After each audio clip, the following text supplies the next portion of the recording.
ایک ایسی نماز بس 2 یا 4 رکعت جمعے کو پڑھ لیجئے، پچھلی ساری نمازیں معاف ہو جائے گی۔ یقیناً آپ نے بھی یہ بات سنی ہوگی، اس طرح کی ویڈیو آپ کے سامنے سے بھی گزری ہوگی اور آپ بس تیاری کر ہی رہے ہوں۔ ایک بات یاد رکھے، ایسی کوئی بھی نماز نہیں ہے جو پچھلی ساری نمازیں معاف کروا دے۔ جو انسان کے ذمے جو چیز ہے وہ ادا کرنی پڑے گی جب تک اس کے اندر سانس ہے، جب تک اس کی زندگی ہے۔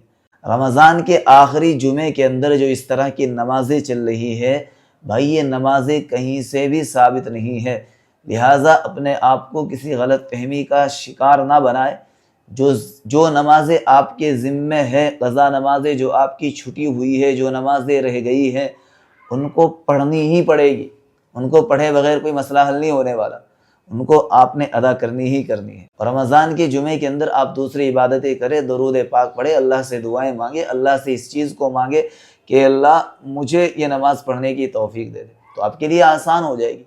تو بھائی جو اس طرح کی باتیں کر رہے ہیں ان کو یہ ویڈیو ضرور پہنچائیے گا، ان سے شیئر کیجیے گا کہ بھائی اس طرح کی غلط فہمیاں نہ پھیلائے۔